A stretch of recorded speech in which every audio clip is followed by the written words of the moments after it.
Hello everyone, welcome to study for examinations. तो जैसा कि हमें पता है कि इतने सालों बाद यूपी टेट देखने को मिल रहा है। करीब 5 साल बाद ये एग्ज़ाम हो रहा है, तो इसको जितने अच्छे तरीके से तैयारी हम लोग कर सकते हैं उतना अच्छे से तैयारी करने का वक्त है। और हम लोग इसमें जितने भी PYQs हैं, जितने भी इम्पोर्टेंट क्वेश्चंस हैं जो एक्सपेक्टेड हैं, जो आ सकते हैं एग्ज़ाम में शिक्षा मनोविज्ञान से रिलेटेड, वो सारे क्वेश्चंस हम लोग इसमें पढ़ेंगे और इसका हम लोग प्रैक्टिस सेशन भी करेंगे। तो चलिए हम लोग वीडियो को स्टार्ट करते हैं। सबसे पहला क्वेश्चन है, शिक्षा के 3 प्रमुख आधार कौन से हैं? तो पहला है शिक्षक, छात्र और पाठ्यक्रम। ये 3 है शिक्षा के प्रमुख आधार। ये सारे क्वेश्चंस आप देख सकते हैं कि ये सारे एग्जाम्स में प्रीवियसली पूछे गए हैं, तो हम वही क्वेश्चंस कर रहे हैं अभी, क्योंकि जितनी बार हम लोग इसको प्रैक्टिस करेंगे उतना हमारे लिए अच्छा होगा। तो एक बार आप ये वीडियो को पूरा लास्ट तक ज़रूर देखिएगा। नेक्स्ट क्वेश्चन है, शिक्षा मनोविज्ञान का अध्ययन अध्यापक को इसलिए करना चाहिए ताकि, क्यों करना चाहिए शिक्षा मनोविज्ञान का अध्ययन? ताकि अपने शिक्षण को और अधिक प्रभावशाली बनाया जा सके। ठीक है, व्यवहारवाद के जनक थे, बहुत इंपॉर्टेंट क्वेश्चन है। व्यवहारवाद के जनक थे JB वॉटसन। मनोविज्ञान का आधुनिक अर्थ क्या है? बर्ताव का अध्ययन। बर्ताव यानी आपका व्यवहार का। मनोविज्ञान जो है वो आपके व्यवहार से रिलेटेड होता है। ठीक है, वर्तमान समय में मनोविज्ञान को कहा जाता है व्यवहार। देखिए रिपीटेड क्वेश्चन है, एक स्वस्थ शरीर में स्वस्थ मन का बसना, ये किसने परिभाषित किया है? अरस्तु ने। अस्तित्ववाद के अनुसार शिक्षा का प्राथमिक उद्देश्य क्या है? अस्तित्ववाद के अनुसार शिक्षा का प्राथमिक उद्देश्य होता है एक व्यक्ति को तैयार करना जो स्वयं निर्णय लेता है। एक व्यक्ति को इतना काबिल बनाना है कि वो खुद से डिसीजन ले सके। तो ये अस्तित्ववाद के अनुसार शिक्षा का प्राथमिक उद्देश्य था। शिक्षा एक पुनर्गठित और पुनर्निर्मित अनुभव है जो होता है निरंतर। ठीक है, शिक्षा जो है वो निरंतर चलती है। व्यवहारवाद अध्यापन पर बल देता है, केवल बाह्य व्यवहार पर। यानी व्यवहारवाद जो है वो व्यक्ति के खाली बाहरी व्यवहार को देखता है, आंतरिक व्यवहार से उसका कोई लेना देना नहीं है, तो वो बल देता है सिर्फ बाहरी व्यवहार पर। प्रथम मनोविज्ञान प्रयोगशाला स्थापित की थी, बहुत इंपॉर्टेंट क्वेश्चन है, कितने सारे एग्जाम्स में आप देख सकते हैं पूछा गया है। विलियम वुंट ने पहली मनोविज्ञान की प्रयोगशाला स्थापित करी थी। वुंट ने मनोविज्ञान की कार्यशाला कहाँ शुरू की थी? देखिए विलियम वुंट ने स्टार्ट की थी पहली मनोविज्ञान की प्रयोगशाला 1879 में। ठीक है, कब स्टार्ट की थी? 1879 में। मनोविज्ञान शिक्षा का आधारभूत विज्ञान है, ये दी थी परिभाषा स्किनर ने। ये भी एक इम्पॉर्टेंट क्वेश्चन है। शिक्षा मनोविज्ञान जो है वो किस तरह से सहायता करता है बालक के? वो सर्वांगीण विकास करता है, यानी कि पूरा शारीरिक विकास, मानसिक विकास, हर तरह से सर्वांगीण विकास करता है शिक्षा मनोविज्ञान। व्यवहार अध्ययन के लिए अत्यधिक वैज्ञानिक और वस्तुनिष्ठ विधि है। तो ये कौन सी विधि है? प्रयोगात्मक विधि है। प्रयोगात्मक विधि का आवश्यक अवयव क्या है? प्रयोगात्मक विधि का आवश्यक अवयव पूछा गया है व्यवहार का प्रेक्षण करना। चरों के बीच संबंध दर्शाने वाला कथन है परिकल्पना। ठीक है, ये सब एक एक बार पूछे गए, इसलिए हम लोग इसको देख ले रहे हैं। मनोवैज्ञानिक प्रयोग का प्रमुख उद्देश्य क्या होता है? मनोवैज्ञानिक प्रयोग का मेन जो उद्देश्य होता है वो है प्रभाव संबंध का कारण पता चलता है। मनोवैज्ञानिक प्रयोग से प्रभाव संबंध का कारण पता चलता है। शिक्षा मनुष्य की अंतर्निहित शक्तियों का प्रकटीकरण है, यह कथन किसने दिया था? विवेकानंद ने। जो आपका यूपी टेट का एग्जाम है ना, इसमें कथन बहुत सारे पूछे जाते हैं। ठीक है, तो कथन आपको अच्छे तरीके से जरूर पढ़ लेने हैं। व्यवहार अध्ययन की सबसे पुरानी विधि है अंतर्दर्शन विधि। साइकोलॉजी या मनोविज्ञान शब्द का पहले प्रयोग किसने किया था? बहुत इंपॉर्टेंट क्वेश्चन है, रुडोल्फ गोल्कॉय ने किया था। साइकोलॉजी की उत्पत्ति ये 2 शब्दों से मिलकर बना है, साइकी प्लस लोगोस। ठीक है, साइकी प्लस लोगोस से मिलकर के बना है, यानी मन का अध्ययन। ठीक है, तो ये यूनानी भाषा के दोनों शब्द हैं, साइकी और लोगोस। साइकोलॉजी मिलके बना है। आधुनिक मनोविज्ञान के जनक कौन थे? अगेन इंपॉर्टेंट क्वेश्चन आता है, विलियम जेम्स हैं आधुनिक मनोविज्ञान के जनक। शिक्षा मनोविज्ञान शिक्षा का विज्ञान है, ये परिभाषा किसने दी थी? E.A. पील ने दी थी। शिक्षा मनोविज्ञान का शिक्षा का विज्ञान है। नेक्स्ट क्वेश्चन है, एक शिक्षक अपने विद्यार्थियों की क्षमताओं को समझने का प्रयास कर रहा है। ठीक है, उसके इस उद्देश्य से संबंधित क्षेत्र है। तो अगर कोई टीचर है वो ये समझने की कोशिश कर रहा है कि हमारे जो स्टूडेंट्स हैं उनकी क्षमताएं क्या हैं, तो वो उसका उद्देश्य क्या है? शैक्षिक मनोविज्ञान से संबंधित क्षेत्र आ जाता है उसका उद्देश्य। ठीक है, मनोविज्ञान एवं शिक्षण शास्त्र के प्रतिच्छेद बिंदु पर स्थित है, यह अध्ययन है शैक्षिक मनोविज्ञान, ठीक है, मनोविज्ञान और शिक्षण शास्त्र के प्रतिच्छेद बिंदु पर स्थित है। यह अध्ययन है शैक्षिक मनोविज्ञान। व्यवहार की व्याख्या में सूचना प्रक्रम को आधार बनाया गया है संज्ञानात्मकतावाद में। मानवतावाद किस चीज पर बल देता है? स्व को, यानी अपने आप को। जब एक ही विषय के विकास का अध्ययन अधिक समयावधि तक किया जाता है तो इस अध्ययन को कहते हैं। जब किसी टॉपिक को मतलब बहुत लंबे समय तक उसका अध्ययन किया जाता है उसके विकास के लिए, तो उसको बोलते हैं अनुदैर्ध्य अध्ययन, ठीक है। शिक्षा मनोविज्ञान मनोविज्ञान की वह शाखा है जो शिक्षण एवं सीखने से संबंधित है। तो यह कथन किसका है? स्किनर का है। ये इम्पोर्टेंट क्वेश्चन है। स्किनर के जो है, प्याजे के जो है, ये सब बहुत ही इम्पोर्टेंट है। शिक्षा मनोविज्ञान की विषय वस्तु डैश मुख्य कारकों के आसपास घूमती है। तो कौन से कारक हैं? शिक्षार्थी एवं अधिगम अनुभव, शिक्षक एवं अधिगम प्रक्रिया, अधिगम परिस्थितियाँ। तो शिक्षा मनोविज्ञान की जो विषय वस्तु है वो 3 कारकों के आसपास घूमती है: शिक्षार्थी एवं अधिगम अनुभव, शिक्षक एवं अधिगम प्रक्रिया और अधिगम परिस्थितियाँ। शिक्षा मनोविज्ञान का अध्ययन अध्यापक को क्यों करना चाहिए? ये फिर से देखिए रिपीटेड क्वेश्चन है, ताकि शिक्षण को अधिक प्रभावशाली बनाया जा सके। एक शिक्षक को अपने विद्यार्थियों की क्षमताओं को समझने का प्रयास करना चाहिए। तो ये फिर से वही वाला देखिए रिपीटेड क्वेश्चन है। शिक्षा मनोविज्ञान है, शैक्षिक मनोविज्ञान है, जब कोई शिक्षक अपने विद्यार्थियों की क्षमताओं को समझने का प्रयास करता है। छात्र अधिगम का वार्क मॉडल इनके द्वारा प्रस्तावित किया गया था। तो ये एक वार्क मॉडल दिया था नील फ्लेमिंग ने। शिक्षा मनोविज्ञान का उत्पत्ति वर्ष, शिक्षा मनोविज्ञान की उत्पत्ति कब हुई? सन 1900 में। और इसकी प्रकृति क्या है? शिक्षा मनोविज्ञान की विध्यात्मक विज्ञान की प्रकृति है। शिक्षा मनोविज्ञान की दृष्टि से बच्चे अपने ज्ञान का स्वयं सृजन करते हैं, यानी खुद अपना ज्ञान वो खुद बनाते हैं। सृजन करते हैं यानी खुद बनाते हैं। 1882 ईस्वी में वह मनोवैज्ञानिक जिसने लंदन में मानवीय विशेषताओं का अध्ययन करने के लिए प्रयोगशाला का निर्माण किया था, एल्फ्रेड बिने। एल्फ्रेड बिने एक वैज्ञानिक थे। इन्होंने लंदन में एक प्रयोगशाला का निर्माण किया था मनोविज्ञान से रिलेटेड मानवीय विशेषताओं का। उसमें वो अध्ययन करते थे सन 1982 ईस्वी में। शिक्षा मनोविज्ञान का अध्ययन अध्यापक को, देखिए फिर से रिपीटेड क्वेश्चन है, क्यों करना चाहिए? ताकि शिक्षण को प्रभावशाली बनाया जा सके। कई बार ये क्वेश्चन पूछा जा चुका है, इसको आप जरूर से जरूर समझ लीजिए। और हमेशा बच्चे को केंद्र में रखकर ही हमें आंसर देना होता है, ठीक है। वह शिक्षा जो मनोविज्ञान की सर्वाधिक व्यक्तिनिष्ठ विधि है वह है अंतर्दर्शन। शिक्षा मनोविज्ञान की एक सीमा है वैयक्तिक विभिन्नताओं की समस्या, ठीक है, एक लिमिटेशन है। यानी एक शिक्षा मनोविज्ञान में एक गड़बड़ी निकल करके आती है कि वैयक्तिक विभिन्नताओं की समस्या आती है, हर बालक अलग होता है। मनोविज्ञान के शिक्षा के क्षेत्र में सबसे बड़ा योगदान है बाल केंद्रित शिक्षा की। जो शिक्षा है वो बालक उसमें केंद्र में रहता है, बालक के आसपास जो है वो शिक्षा घूमती है, कभी भी बालक की गलती नहीं है, ठीक है। शिक्षा मनोविज्ञान अधिक बल देता है छात्र केंद्रित शिक्षा पर, ठीक है। फिर वही बात है कि बालक केंद्र में होता है, छात्र केंद्र में होता है, उसको ध्यान में रख के हमें शिक्षा देनी है। मनोविज्ञान डैश विषय का अंग है। किसका अंग है? दर्शन शास्त्र का। पारिस्थितिक प्रणाली सिद्धांत जो मूल रूप से उरी ब्रोफर ब्रेनर द्वारा तैयार किया गया है, 4 प्रकार के नेस्टेड पर्यावरण प्रणालियों को निर्दिष्ट करता है, जिन्हें कहा जाता है मानव पारिस्थितिकी, ठीक है। औपचारिक वातावरण में होने वाले अधिगम का डैश द्वारा अध्ययन किया जाता है। औपचारिक वातावरण यानी कि देखिए 2 तरह की शिक्षा होती है ना, औपचारिक और अनौपचारिक। तो औपचारिक वातावरण में जब अधिगम होता है तो किसके द्वारा अधिगम का डैश किसके द्वारा अध्ययन किया जाता है? शिक्षा मनोविज्ञानी के द्वारा। व्यक्ति बिना किसी अंतर्निहित मानसिक प्रकरण के पैदा होते हैं और इसलिए सभी ज्ञान अनुभव या धारणा से आते हैं।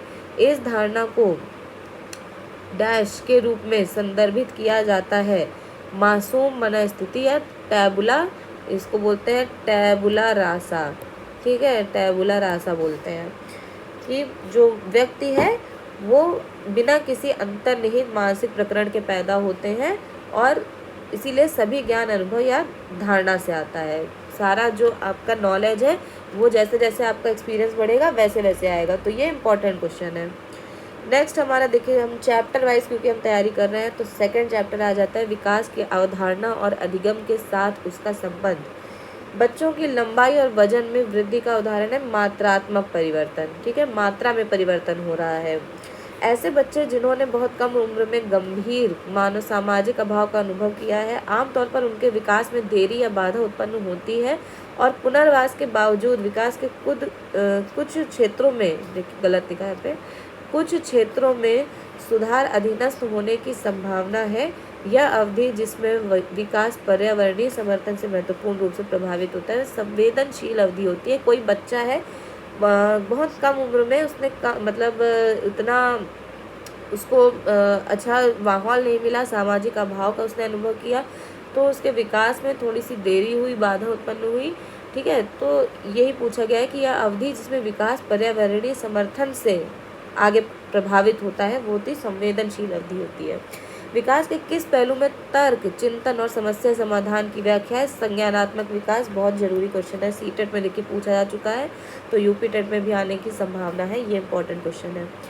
अगला क्वेश्चन है, विकास की गति एक व्यक्ति से दूसरे व्यक्ति में भिन्न होती है किंतु यह एक डैश नमूने का अनुगमन करती है, क्रमबद्ध और व्यवस्थित। यानी जो विकास की गति है हर इंसान में एक से अलग होती है, लेकिन एक क्रमबद्ध तरीके से विकास होता है, एक व्यवस्थित तरीके से विकास होता है। ठीक है, तो ये इम्पोर्टेंट क्वेश्चन है, इसको भी आप पढ़ लीजिएगा। शारीरिक अंगों तथा संपूर्ण जीवन की बढ़ोतरी को कहते हैं समृद्धि। बच्चे की वृद्धि मुख्यतः संबंधित होती है शारीरिक विकास से, यानी कि बच्चा बढ़ रहा है कि नहीं बढ़ रहा है वो आप शारीरिक विकास से उसका पता लगाते हैं। ठीक है, शारीरिक वृद्धि और विकास को कहते हैं अभिवृद्धि, ये इंपॉर्टेंट क्वेश्चन है। बच्चों की वृद्धि और विकास की अवधारणा में वृद्धि केवल जैविक और भौतिक परिवर्तन को संदर्भित करते हैं, लेकिन विकास मानसिक, सामाजिक और भावनात्मक। देखिए, जब वृद्धि होती है, बच्चा बढ़ता है, तो सिर्फ जैविक या भौतिक परिवर्तन, यानी आपको दिखेगा कि हाइट बढ़ रही है, वेट बढ़ रहा है। जब विकास होता है, डेवलपमेंट की बात होती है, तब आपका मानसिक विकास भी होता है, सामाजिक विकास भी होता है, भावनात्मक परिवर्तन भी होते हैं। ठीक है, तो वृद्धि जो होती है वो स्थिर होती है, लेकिन विकास एक सतत प्रक्रिया है, ये निरंतर चलता रहता है। विकास के प्रत्येक चरण के लिए, ये भी इम्पोर्टेंट क्वेश्चन है, इसको जरूर पढ़ लीजिएगा। विकास के प्रत्येक चरण के लिए सामाजिक अपेक्षा को कहा जाता है, इसको कहा जाता है विकासात्मक कार्य। बाल विकास में डैश से डैश तक होने वाली वृद्धि व बदलाव का अध्ययन किया जाता है। बाल विकास में क्या होता है, गर्भधारण से ही विकास शुरू हो जाता है और किशोरावस्था तक जो वृद्धि होती है, बदलाव होता है, वो चलता रहता है। तो ये है अध्ययन इसका किया जाता है बाल विकास में, जब से बच्चा माँ के गर्भ में रहता है तब से शुरू होकर के किशोरावस्था तक हम उसका अध्ययन करते हैं, तो वो बाल विकास है। तो ये इंपॉर्टेंट क्वेश्चन है। अगला क्वेश्चन है, विकास डैश से डैश की ओर बढ़ता है, यानी सामान्य से विशिष्ट की ओर बढ़ता है, ये भी जरूरी क्वेश्चन है। डैश तब होता या होती है जब परिपक्वता और विकास के कारण मनुष्य में क्रमबद्ध और प्रगतिशील परिवर्तन होते हैं। यानी विकास कब माना जाएगा, विकास तब हो जब देखेंगे कि कोई जो बालक है वो परिपक्वता उसके अंदर आ रही है, मैच्योरिटी आ रही है, अनुभव से वो सीख रहा है, अनुभव आ रहे हैं, जैसे जैसे एक्सपीरियंस हो रहे हैं उसको, वैसे वैसे वो क्रमबद्ध और प्रगतिशील परिवर्तन उसके अंदर आ रहे हैं, तो वो होता है विकास या डेवलपमेंट। विकास, व्यक्ति के विकास की प्रक्रिया के बारे में सही कथन कौन सा है, तो ये कोई कथन वाला क्वेश्चन रहा होगा, जिसमें देखिए सीटेट में पूछा गया है। विकास की प्रक्रिया में सांस्कृतिक विविधताएं होती हैं, जब विकास होता है तो सांस्कृतिक विविधताएं होती हैं। ठीक है, यानी कि जो आपकी संस्कृति है, जो आपका परिवेश है, वो सबका अलग अलग होता है। तो विकास की जब प्रक्रिया होती है तो उसमें सांस्कृतिक विविधताओं का बहुत बड़ा योगदान होता है। विकास के परिणाम स्वरूप नवीन विशेषताएं एवं नवीन योग्यताएं प्रकट होती हैं, ये कथन किसका है, हरलॉक का। ये इंपॉर्टेंट क्वेश्चन है, यूपी टेट जो है वो हमेशा कथन वाले क्वेश्चन ज़्यादा पूछते हैं। विकास शब्द में डैश निहित है, क्या निहित है, दोनों संरचनात्मक और प्रक्रियात्मक बदलाव दोनों निहित होते हैं। ठीक है, विकास के विषय में सही वक्तव्य है, विकास परिवर्तनीय है, परिवर्तन होता रहता है विकास में। विकासात्मक परिवर्तन वंशानुगत कारकों और पर्यावरणीय प्रभावों की परस्पर क्रिया है, यानी कि जो विकासात्मक परिवर्तन किसी बच्चे में जो डेवलपमेंटल चेंजेस आ रहे होते हैं वो किस वजह से होते हैं, वंशानुगत कारकों की वजह से। यानी कि आप अपने परिवार से जो आपको मतलब जो जहाँ के आप वंशज हैं, जो आपको मिला है ना, जेनेटिक जो आपको चीज़ें मिली हैं वो आ जाती हैं, और पर्यावरणीय यानी कि इन्वायरमेंटल फैक्टर्स जो हैं वो आपके विकास को बहुत ज़्यादा प्रभावित करते हैं। तो जो जीन्स होते हैं और जो इन्वायरमेंट होता है वो दोनों ही आपस में परस्पर क्रिया करते हैं और विकासात्मक परिवर्तन हमें देखने को मिलता है। विकास में वृद्धि से तात्पर्य है, विकास में वृद्धि से यानी विकास में ग्रोथ, डेवलपमेंट में ग्रोथ से मतलब होता है आकार, सोच, समझ, कौशलों में वृद्धि। स्किल्स आ रही हैं, समझ आ रही है, सोच आ रही है, ठीक है। विकास के व्यापक आयामों को की सही पहचान करता, विकास के अलग अलग आयाम हैं, व्यापक आयाम की सही पहचान करता है शारीरिक, संज्ञानात्मक, सामाजिक और संवेगात्मक, ठीक है।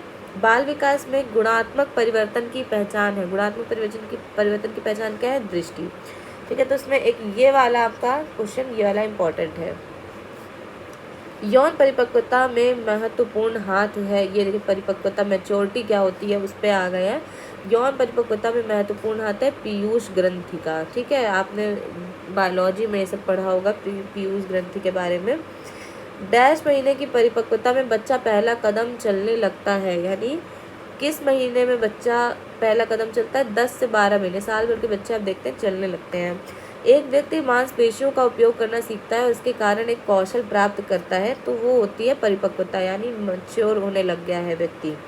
एक शिक्षार्थी की परिपक्वता का सबसे अच्छा वर्णन करता है, यह व्यक्तिगत विकास की एक सतत प्रक्रिया है, ठीक है।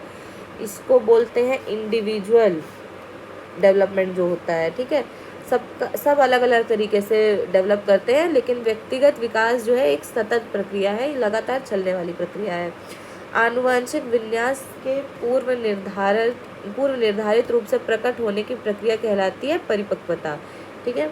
डैश विशेष परिपक्वता को अधिगम से अलग करती है, क्या चीज़ अलग करता है परिपक्वता को अधिगम से? यह एक स्वाभाविक प्रक्रिया है, ठीक है। यह विशेषता परिपक्वता को अधिगम से अलग करती है। परिपक्व विद्यार्थी कौन होते हैं? जो अपनी बौद्धिकता के साथ अपने सभी प्रकार के द्वंद्वों का शीघ्र समाधान कर लेते हैं, ठीक है। अपनी बुद्धि से क्या करते हैं? वो अपने सभी प्रकार के जो भी समस्याएं हैं उनका शीघ्र ही समाधान कर लेते हैं, वो परिपक्व विद्यार्थी होते हैं। अगला क्वेश्चन है सामान्य परिपक्वन से पहले प्रशिक्षित करना, सामान्य परिपक्वन से पहले प्रशिक्षित करना प्रायः क्या होता है? लाभकारी हो या हानिकारक, यह इस पर निर्भर करता है कि प्रशिक्षण में किस प्रकार की विधि का प्रयोग किया गया है, ठीक है। सामान्य यानी नॉर्मल तरीके से अगर कोई परिपक्व हो रहा है, मैच्योर हो रहा है, उससे पहले किसी को प्रशिक्षित करना है, ट्रेन करना है, तो ये इस बात पर डिपेंड करता है कि जो प्रशिक्षण है, जो ट्रेनिंग दी गई है, उसमें किस विधि का प्रयोग किया गया है, ठीक है। ये इतना इम्पोर्टेंट नहीं है। अगला क्वेश्चन है विकास का वही संबंध परिपक्वता से है जो उद्दीपन का किससे है? प्रतिक्रिया से है। तो स्टिमुलस और रिस्पॉन्स के बारे में आपने पढ़ा होगा, स्टिमुलस कोई मिलने पर रिस्पॉन्स आता है, तो विकास का जो स्टिमुलस का रिस्पॉन्स से कनेक्शन है वही संबंध है विकास का परिपक्वता से, ठीक है। ये इंपॉर्टेंट क्वेश्चन है, पूछा जा सकता है। अगला है विकास निर्भर है, विकास को प्रभावित करने वाले कारक पे आ चुके हैं हम लोग। विकास निर्भर करता है किस पर? आनुवांशिक बनावट पर, यानी जीन्स पर, आपके जेनेटिक जो बनावट है वो कैसी है, भौतिक वातावरण, सामाजिक सांस्कृतिक कारक, ये सारे जो कारक हैं ये विकास इन पर निर्भर करता है, ठीक है। यानी ये सारे जो कारक हैं ये विकास को प्रभावित करते हैं। आपका जीन्स, जेनेटिक बनावट कैसी है, आपके आसपास का वातावरण कैसा है, कैसे आप समाज में रह रहे हैं, कैसी आपकी संस्कृति है, ये सारी चीज़ें आपके विकास इस पर निर्भर करता है। विकास के लिए उचित है सामाजिक सांस्कृतिक संदर्भ विकास में एक महत्वपूर्ण भूमिका का निर्वाह करता है, ठीक है। पालन पोषण की प्राधिकारिक शैली आधारित है, जब संभव हो तब बच्चे के साथ साझेदारी में निर्णय लेना, ठीक है। यानी बच्चे के साथ आपको लगे रहना होगा, उसके साथ उसको डिसीजन लेने में हेल्प करनी होगी। बच्चों के व्यक्तित्व के सौहार्दपूर्ण विकास के लिए कि एक अच्छा पॉजिटिव रिस्पॉन्स आ सके, पॉजिटिव डेवलपमेंट हो सके, तो माता पिता को क्या करना चाहिए? घर में अनुकूल वातावरण प्रदान करना चाहिए। जब आप घर में बच्चे को अच्छा वातावरण देंगे तो उसका एक अच्छा डेवलपमेंट होगा, ठीक है। विकास प्रक्रिया को प्रभावित करने वाली प्रमुख ग्रंथि, ये देखिए रिपीटेड क्वेश्चन है, पीयूष ग्रंथि है, लेकिन कई सारे इसमें आप देख सकते हैं पूछा गया है एग्जाम में। वृद्धि एवं विकास को प्रभावित करने वाले कारक हैं, कौन कौन से कारक हैं? फिर से देखिए रिपीटेड क्वेश्चन। आनुवांशिकता यानी आपका जेनेटिक कैसा है, आपकी भौतिक दशाएं यानी कि इन्वायरमेंट कैसा है, सामाजिक और सांस्कृतिक दशाएं कैसी हैं। खेल युवा बच्चों के विकास में एक महत्वपूर्ण भूमिका निभाता है, क्योंकि ये समय बिताने का एक सुखद तरीका है। जो खेल है वो बच्चों को एक मतलब टाइम पास का तो अच्छा तरीका है ही, साथ ही साथ बच्चों के डेवलपमेंट में भी बहुत इंपॉर्टेंट है। ठीक है, अगला क्वेश्चन है, आजकल अधिकतर विद्यालयों में संभागी समूह के लिए प्राथमिक ध्यान आधारित होता है आयु स्तर पर। ठीक है, ज़्यादातर जो करवाई जाती है एक्टिविटीज़, उसमें ये ध्यान रखा जाता है कि बच्चे का एज लेवल क्या है, उसको ध्यान में रख करके जो है वो ग्रुप्स बनाए जाते हैं, वैसे ही प्रतियोगिताएं कराई जाती हैं। बालक की प्रथम पाठशाला परिवार है, बहुत ज़्यादा ज़रूरी क्वेश्चन आता है आपका कि पहला जो स्कूल होता है, पहली पाठशाला वो घर से स्टार्ट होती है। निर्धन परिवारों के, गरीब परिवारों के बच्चे जो होते हैं, जो छोटे आकार के परिवारों से संबद्ध हैं, उनको विकास के बेहतर वातावरण पाने के मौके होते हैं, क्योंकि उन्हें बड़े परिवारों के निर्धन बच्चों की अपेक्षा बेहतर परिस्थितियां प्राप्त होती हैं। ये थोड़ा सा गलत लग रहा है क्वेश्चन। निर्धन परिवारों के बच्चे जो छोटे आकार के परिवार से संबद्ध है, उनको विकास के बेहतर वातावरण पाने के मौके होते हैं, जो क्योंकि उन्हें बड़े परिवारों के निर्धन बच्चों की अपेक्षा, अच्छा ठीक है, जो छोटे आकार के परिवार होते हैं ना, कम सदस्य होते हैं और भले वो निर्धन परिवार के हों, लेकिन उनको पास अच्छा एक वातावरण होता है। ठीक है, विकास के बेहतर वातावरण पाने के मौके होते हैं, लेकिन जो बड़े परिवारों के निर्धन बच्चे होते हैं उनके पास उतनी बेहतर परिस्थितियां नहीं होती हैं। ठीक है, ये इतना इंपॉर्टेंट क्वेश्चन नहीं है। अगला देखते हैं, डैश के अतिरिक्त सभी वातावरणीय कारक विकास को आकार देते हैं। तो शारीरिक गठन के अलावा जितने भी और वातावरणीय कारक हैं वो विकास को आधार देते हैं। डैश कथन बच्चे के विकास में परिवेश की भूमिका का समर्थन करता है। तो कथन वाले कुछ क्वेश्चन रहे होंगे। पिछली कुछ शताब्दियों में बुद्धि लब्धांक परीक्षा में शिक्षार्थियों के औसत प्रदर्शन में लगातार वृद्धि हुई है। ये कथन था, और इस कथन के अनुसार क्या है, बच्चे के विकास में परिवेश की भूमिका का समर्थन करता है, कि बच्चे का जो विकास है उसमें उसका परिवेश, उसका जो परिवार है, किस जगह से वो आता है, इसकी भूमिका बहुत ही उस पर फर्क डालती है, असर डालती है। अगला है विकास की अवस्थाएं। बच्चों में लिंग पहचान स्थापित होती है 2 वर्ष से। विकासात्मक कार्य प्रचलित किया था किसने, हैविग हर्स्ट ने। मानव विकास का सही क्रम, बहुत इंपॉर्टेंट क्वेश्चन है, कौन सा है। सबसे पहले शैशवावस्था होते हैं, इन्फेंट होता है, फिर बाल्यावस्था होती है, ठीक है, बच्चे टॉडलर होते हैं, ठीक है, फिर किशोरावस्था होती है, यानी कि मैच्योर होने लगते हैं थोड़े थोड़े, और फिर आ जाती है प्रौढ़ावस्था, यानी जो एडल्ट होते हैं। जन्मोत्तर यानी जन्म के बाद विकास की दूसरी प्रमुख अवस्था क्या होती है, बाल्यावस्था। जन्म जब होता है तब तो बिल्कुल न्यू बॉर्न होता है, न्यू बॉर्न के बाद से इन्फेंट होता है, फिर बाल्यावस्था में होते हैं, फिर किशोरावस्था, फिर प्रौढ़ावस्था। शैशवावस्था कब तक होती है, 5 वर्ष तक होती है शैशवावस्था। फिर बाल्यावस्था आती है, 12 वर्ष तक होती है। फिर मध्य बचपन की अवधि होती है 6 से 11 वर्ष की। ये जितनी भी अवधि वाले क्वेश्चन हैं ये जरूर आपको पढ़ने हैं, क्योंकि इस तरह के क्वेश्चन अक्सर यूपी टेट में पूछे गए हैं। प्रारंभिक बचपन की आयु माना जाता है 2 से 6 वर्ष। आयु समूह परिवर्ती बाल्यावस्था श्रेणी के अंतर्गत आता है 6 से 11 वर्ष। गर्भावस्था की विशेषताएं, गर्भधारण से लेकर जन्म तक की अवस्था को क्या कहा जाता है, प्रसव पूर्व, यानी जब तक कि बच्चा अपनी माँ के गर्भ में है तो प्रसव पूर्व जो अवस्था होती है, गर्भधारण से लेकर जब तक कि जन्म नहीं हो जाता उससे तब तक की अवस्था को होते प्रसव पूर्व अवस्था होती है। पैदा होने से पहले का विकास किस तरह से बना होता है, सबसे पहले जीवाणु, फिर भ्रूण अवस्था, फिर भ्रूणीय अवस्था, ठीक है। जन्म पूर्व विकास का सही क्रम क्या होता है, युग्मनज, भ्रूण, गर्भस्थ शिशु। ये इतना नहीं पूछा जाएगा आपसे। विकास शुरू होता है पूर्व प्रसव अवस्था, यानी कि बच्चा होने से पहले जो विकास है, गर्भ में जो विकास हो रहा होता है वो होता है पूर्व प्रसव अवस्था, गर्भ का विकास होता है। गर्भस्थ शिशु में संवेदनशीलता का विकास प्रारंभ होता है, कहाँ से, सिर से।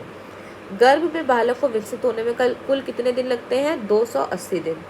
6 या 7 वर्ष का बालक दूसरों के विचारों को स्वीकार करने के योग्य नहीं होता है। क्यों नहीं होता है, क्योंकि वह अहम केंद्रित होता है, बस मैं में रहता है कि मैं क्या चाहता हूँ, मुझे क्या पसंद है, ठीक है। तो ये होता है कि वो दूसरों के विचारों को स्वीकार नहीं कर पाता है। अगला क्वेश्चन, 2 वर्ष की समाप्ति पर एक शिशु का शब्द ज्ञान कितना होता है। 2 वर्ष पूरा होते होते एक जो बच्चा होता है उसे 150 शब्द बोलने लगना चाहिए। अनुकरण की प्रक्रिया में सर्वप्रथम शिशु अनुकरण करता है स्वर वर्णों का, ठीक है। जब बच्चा आपके पीछे बोलेगा तो सबसे पहले वो स्वर वर्ण जो होते हैं, आ ई जो होता है नर्सरी कक्षा में शुरुआत करने के लिए सबसे अच्छी विषय वस्तु है मेरा परिवार, क्योंकि बच्चा सीधा परिवार से निकल करके तुरंत उसने स्कूल में प्रवेश लिया होता है, तो परिवार के बारे में पढ़ाना सबसे ज़्यादा आसान रहता है। एक बच्चा ईर्ष्या का प्रदर्शन करता है, जलन की भावना रखता है 18 माह की आयु में। ठीक है, शिशुओं के मस्तिष्क को खाली स्लेट माना गया है। किसने माना है? जॉन लॉक ने माना है कि बच्चे का दिमाग खाली स्लेट की तरह होता है, आप जो भरना चाहो भर सकते हो। नवजात शिशु का भार, वजन कितना होता है? 7 पाउंड्स। ठीक है, मतलब जो आप 2.5 किलो से लेकर के 3-3.5 किलो तक के बच्चे हैं वो स्वस्थ माने जाते हैं।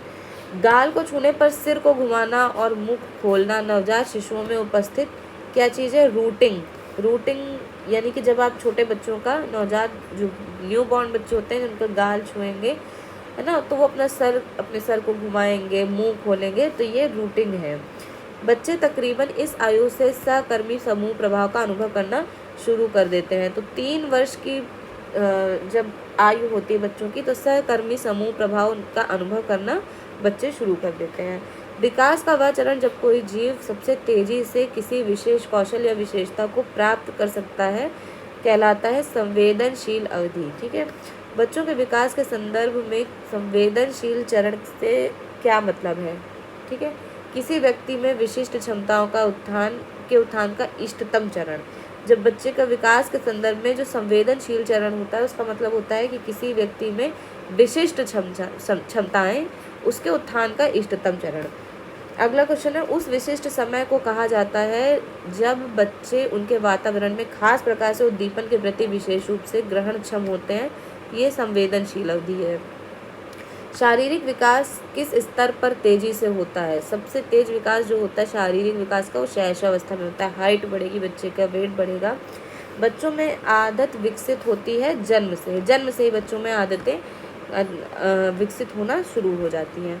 मनोभाव विकसित होता है शैशव काल में। ठीक है, मन के जो भाव हैं बच्चा डेवलप करने लगता है शैशव काल में। बालक को शिशु कहे जाने की आयु होती है। शिशु कब तक कहा जाएगा? शिशु कहा जाएगा जन्म से लेकर 3 साल तक के बच्चे को, वो शिशु होते हैं। पूर्व प्राथमिक शिक्षा ग्रहण करने की उपयुक्त आयु, यानी प्राथमिक शिक्षा तो आपकी 6 वर्ष से है, तो पूर्व प्राथमिक शिक्षा 2 से 6 वर्ष की होती है।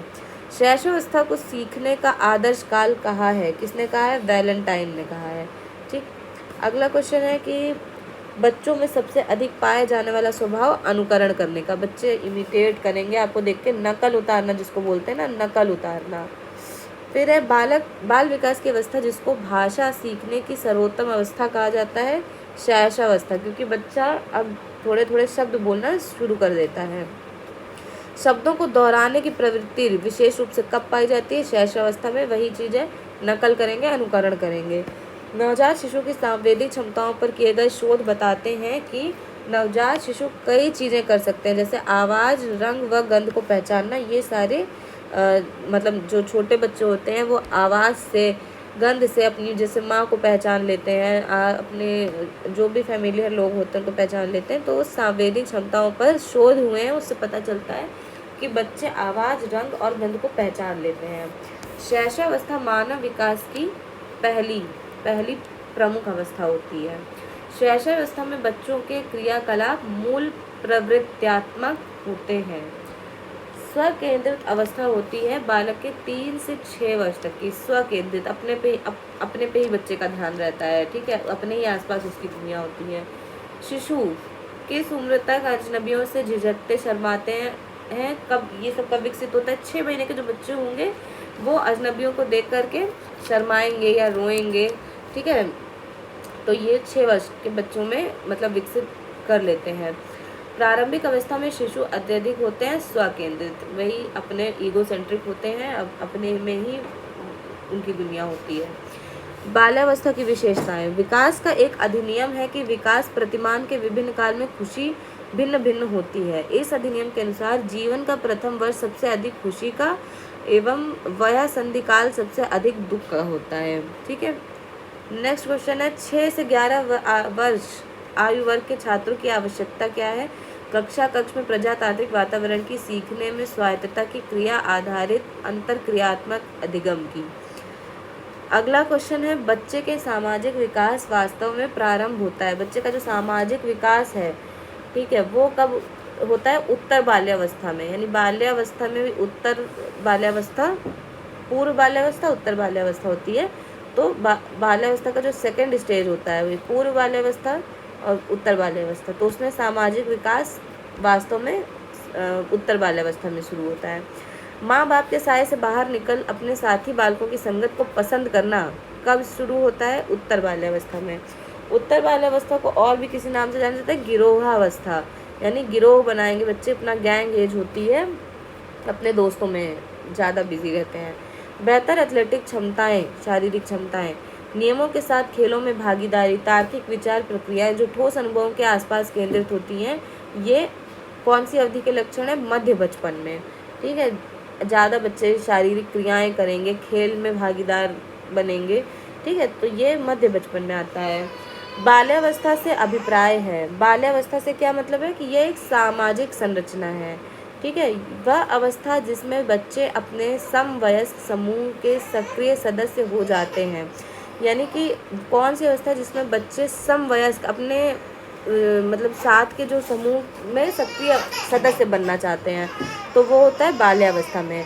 बाल्यावस्था की अवधारणा से अभिप्राय है, बाल्यावस्था की अवधारणा, बाल्यावस्था का क्या मतलब है?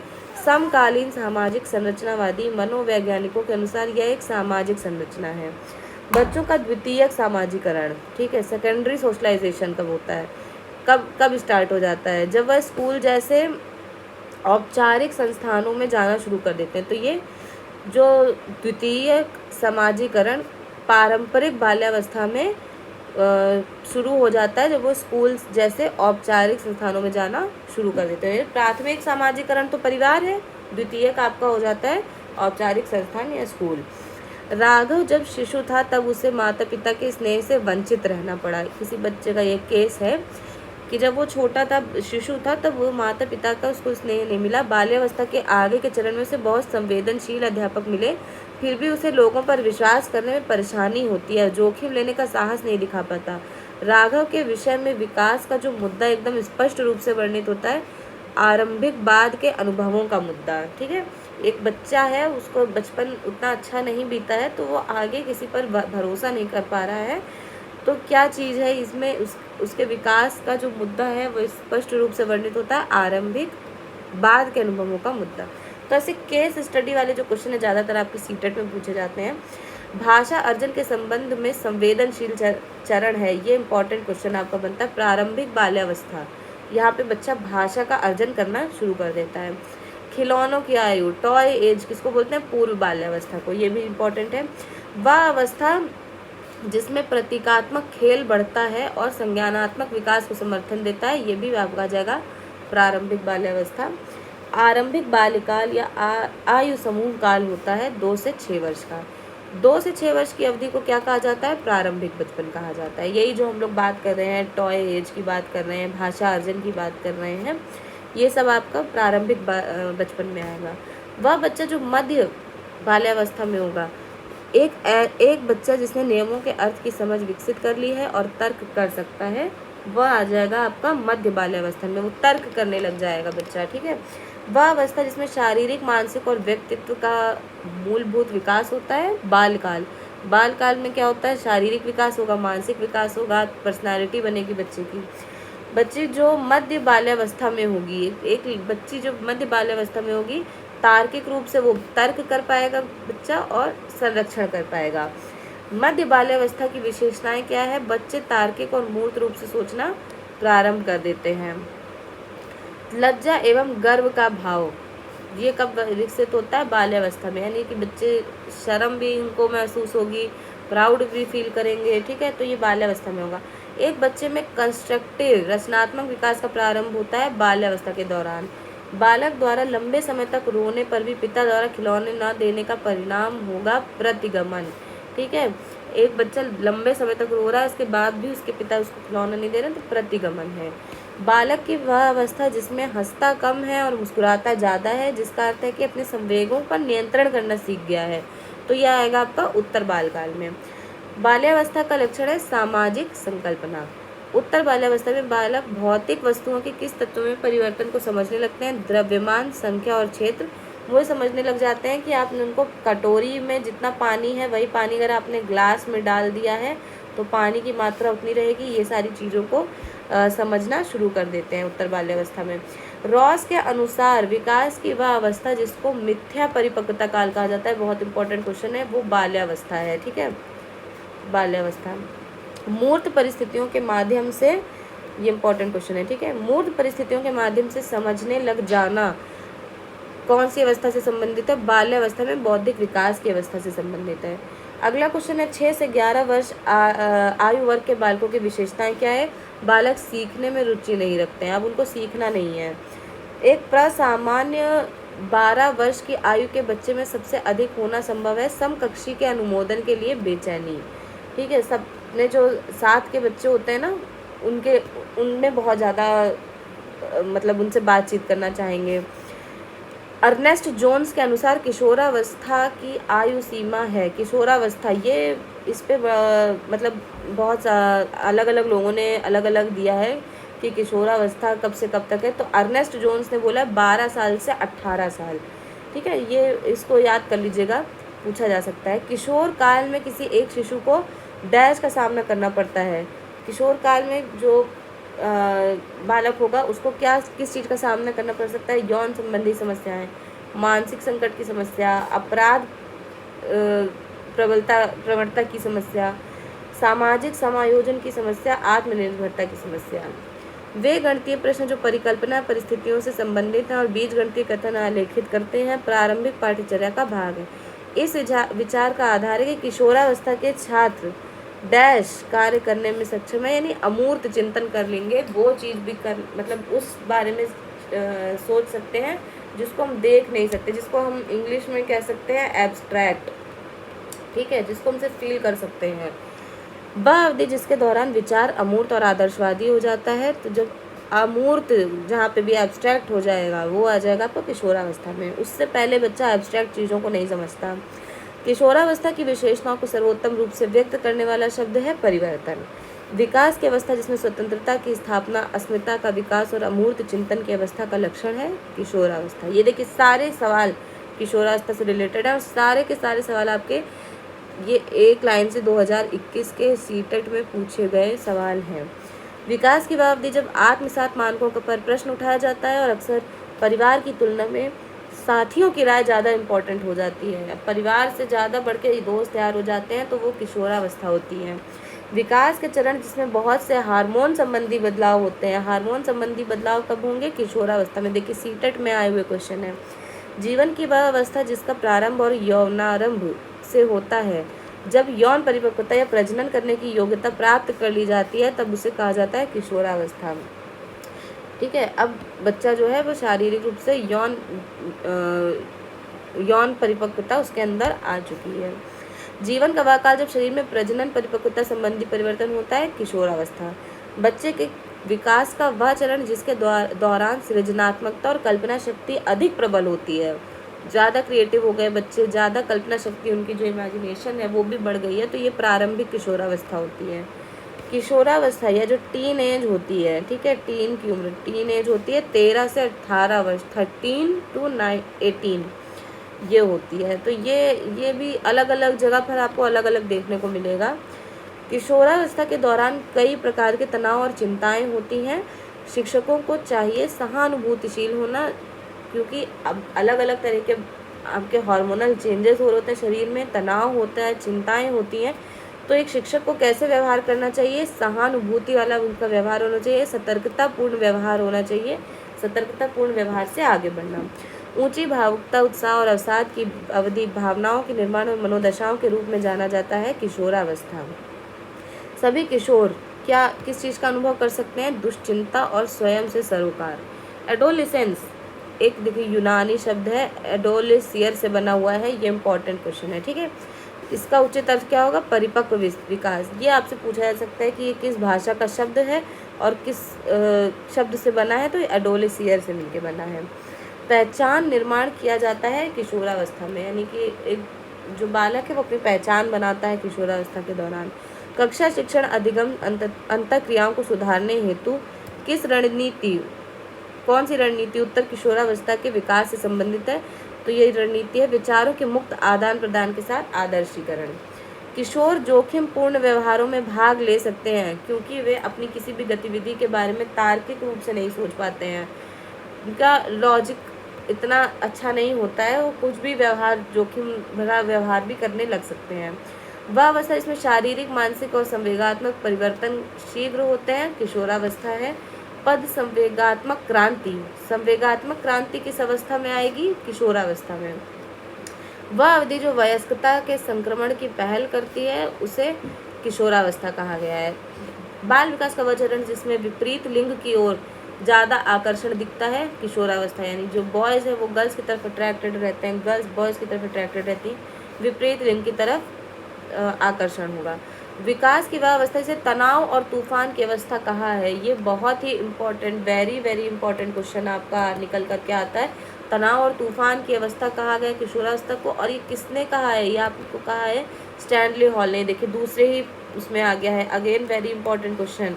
तूफान और पीड़न, स्ट्रेस और स्टॉर्म की अवस्था कौन सी है? किशोरावस्था। और ये कथन दिया है स्टैनली हॉल ने, यहाँ पे लिखा नहीं है, ये यूपी टेट में भी आ चुका है क्वेश्चन। तनाव और तूफान की अवस्था बहुत ज़्यादा इम्पोर्टेंट। वीर पूजा की, हीरो वर्शिप, कोई आप इतना हीरो बना लेंगे कि हमको ये हीरो बहुत पसंद है, तो उस हीरो के प्रति बहुत ज़्यादा वीर पूजा की भावना जागृत हो जाएगी किशोरावस्था में। शारीरिक और मानसिक परिपक्वता प्राप्त व्यक्तियों को कहा जाता है किशोर, यानी शारीरिक और मानसिक रूप से परिपक्व हैं। एक 13 वर्षीय बालक बाद में अपने बड़ों से झगड़ा करने लगता है और हमेशा स्वयं को सही साबित करने की कोशिश करता है, तो ये बालक क्या है? किशोरावस्था में है।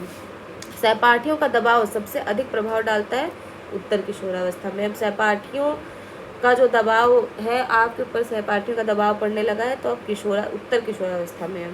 किशोरावस्था में बच्चे समस्या का समाधान करते हैं शारीरिक एवं मानसिक परिवर्तन में समायोजन करके।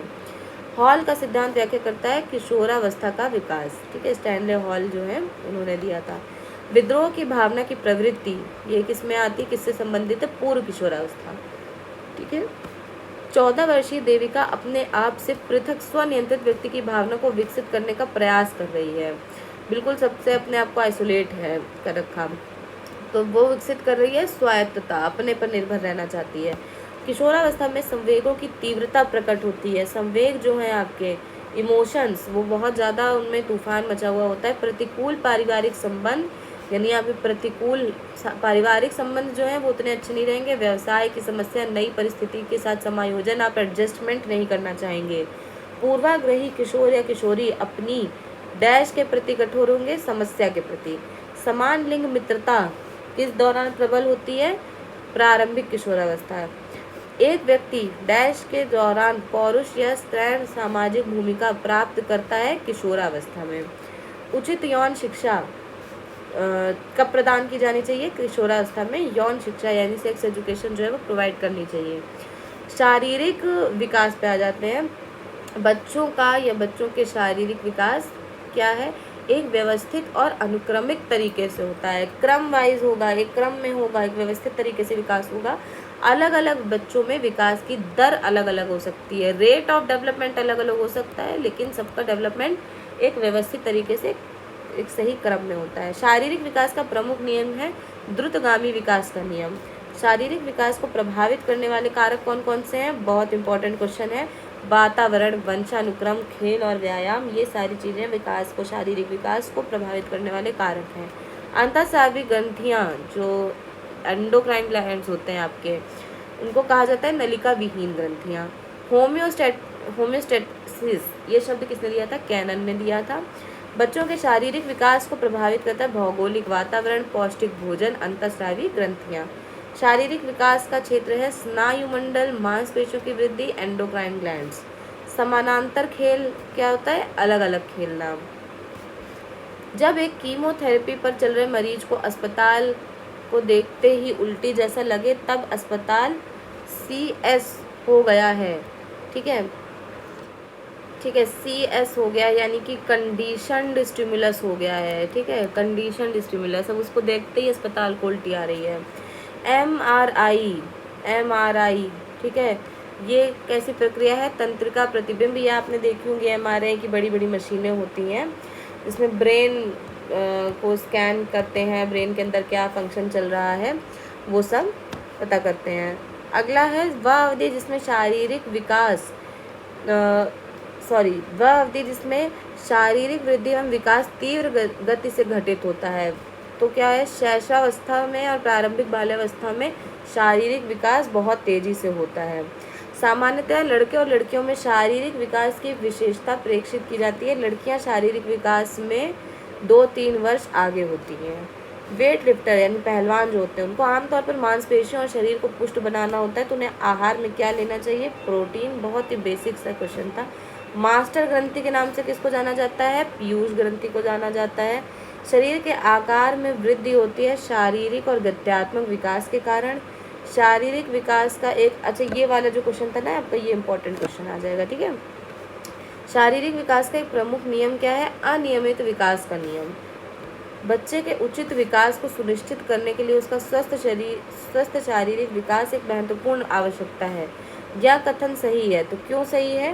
क्योंकि शारीरिक विकास के अन्य पक्षों के साथ अंतर संबंधित है। बच्चे में शारीरिक विकास जिस आयु सीमा में धीमा हो जाता है, 5 से 6 वर्ष में विकास धीमा हो जाएगा। मानव शरीर में सबसे छोटी हड्डी कौन सी है? कान की स्टेपीज, ठीक है। स्टेपीज कान के कहाँ पर होती है? बीच में होती है। वृद्धि और विकास का प्रथम चरण है शारीरिक विकास।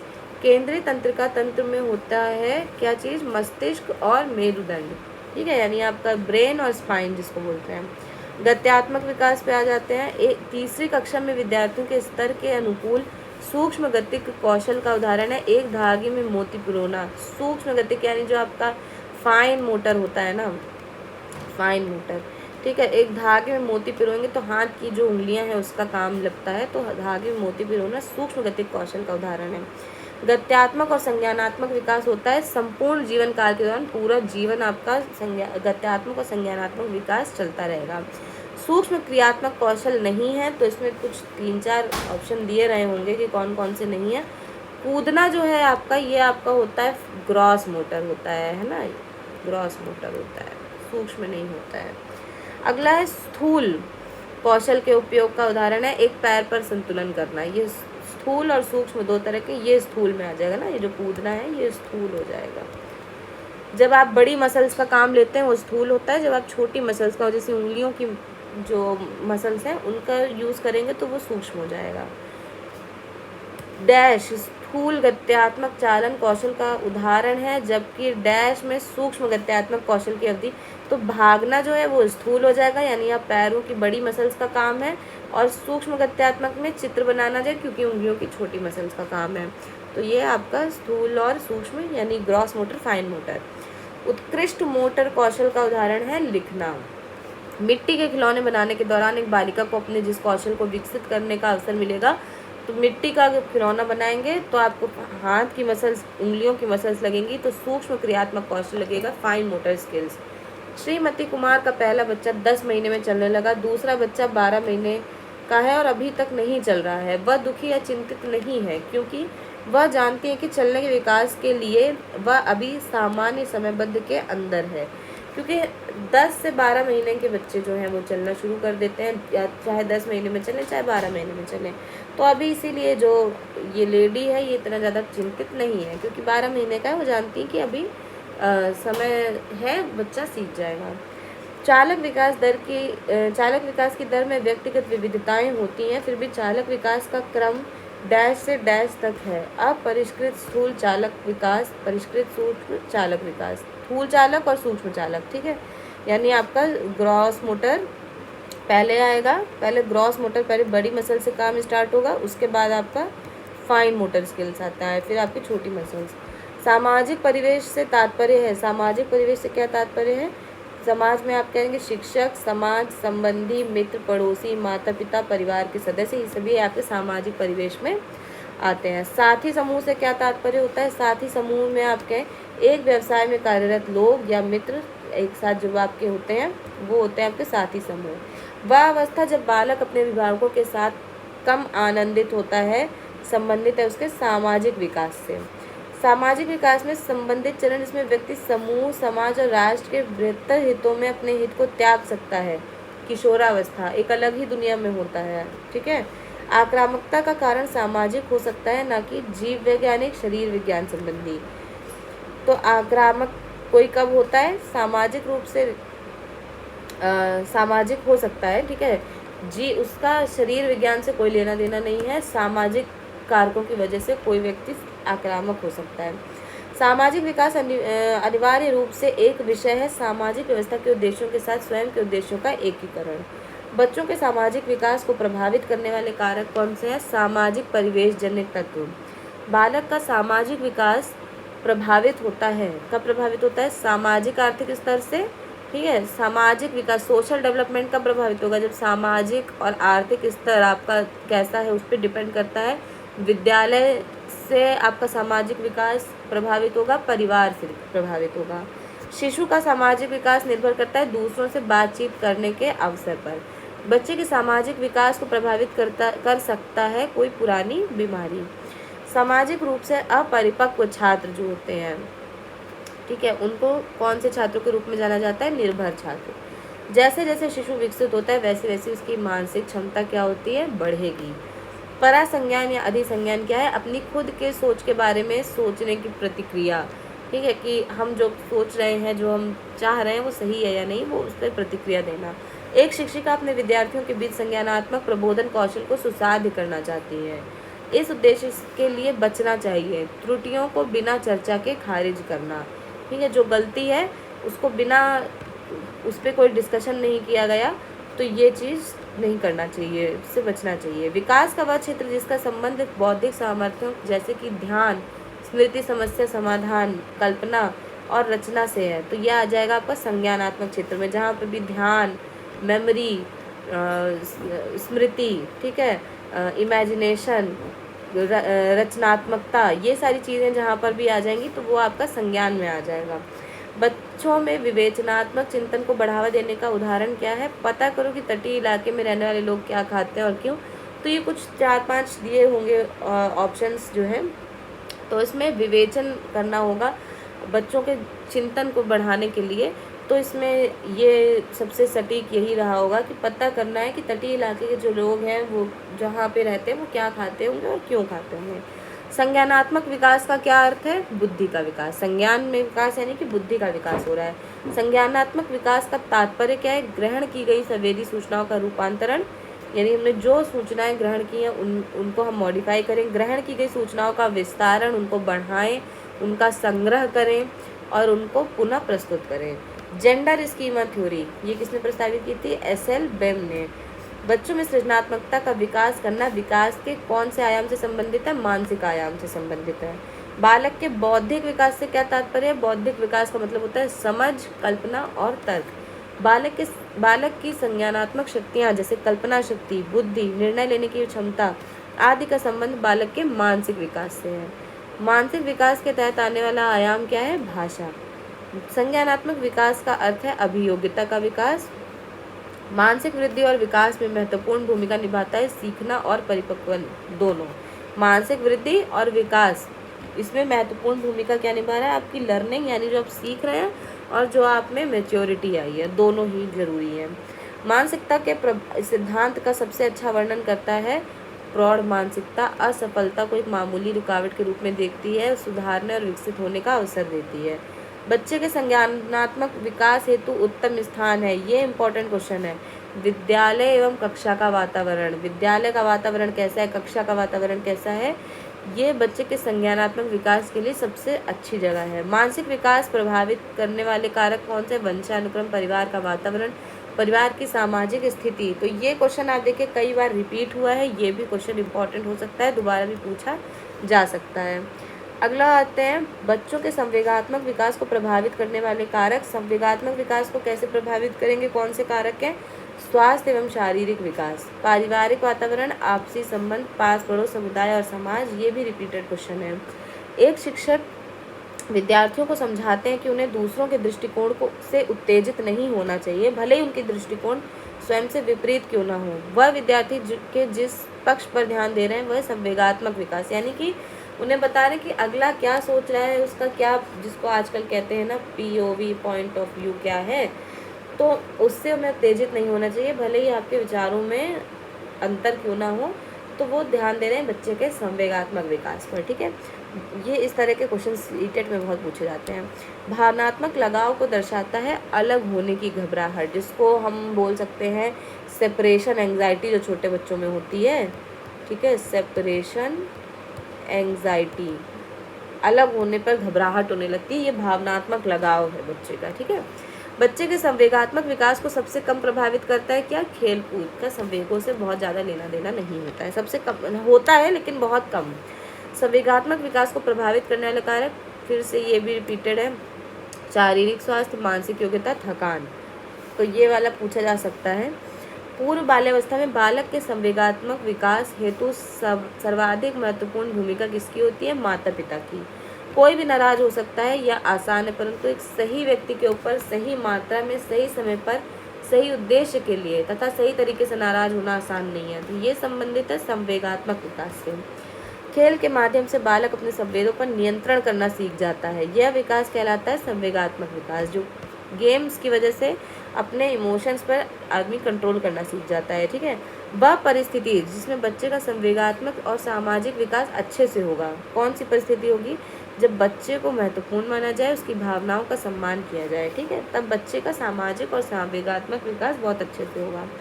व्यापक वफादारी, दया भावना में वृद्धि और मानसिक विकास स्थिति में उतार चढ़ाव किस चीज़ से संबंधित है? संवेगात्मक विकास की विशेषताओं से।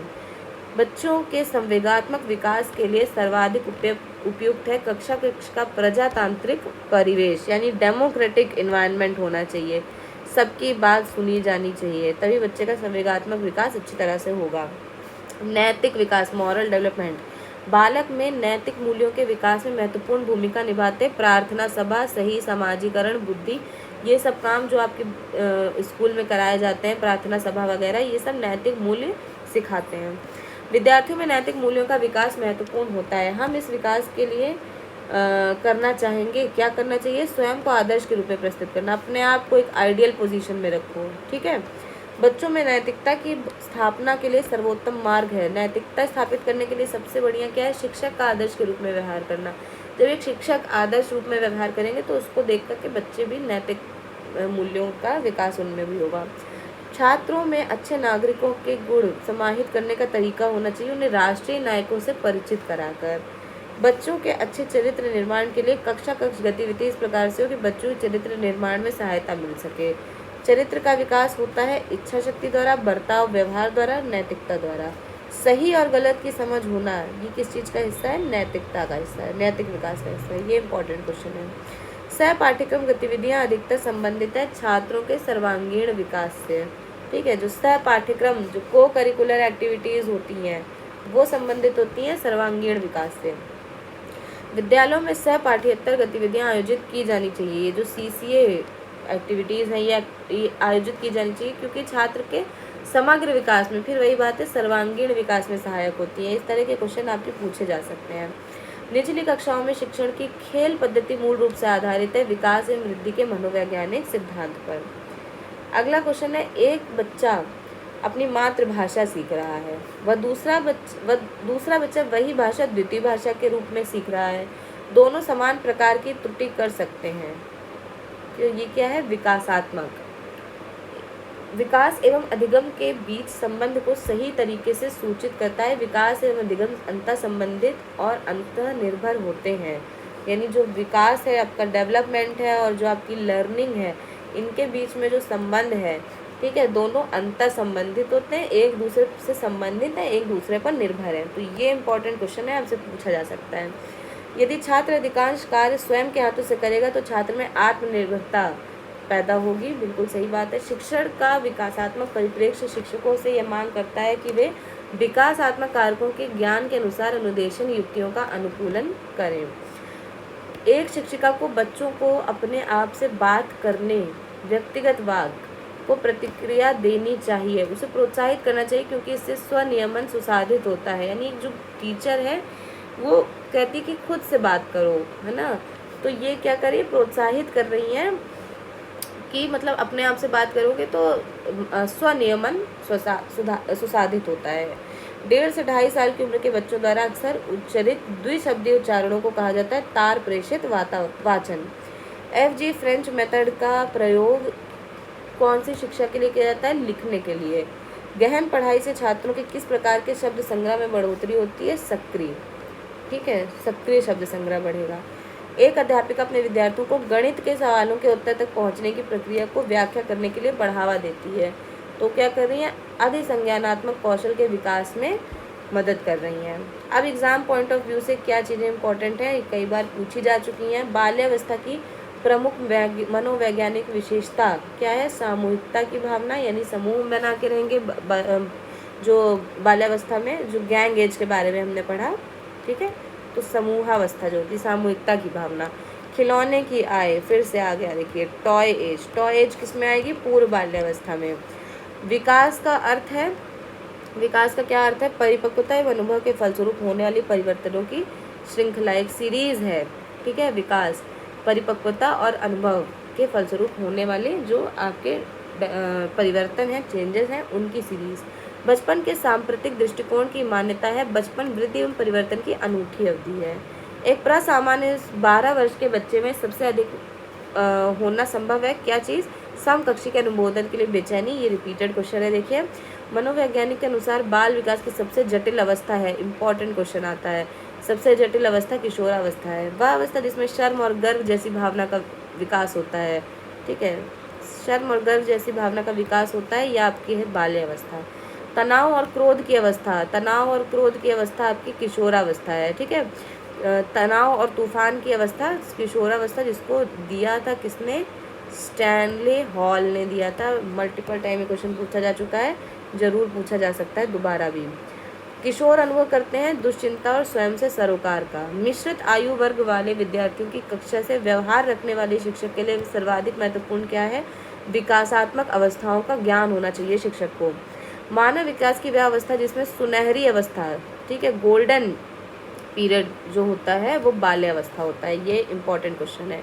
प्रारंभिक बाल्यावस्था के दौरान उन भूमिकाओं एवं व्यवहारों के विषय में जानकारी प्रदान करते हैं जो एक समूह में स्वीकार्य है।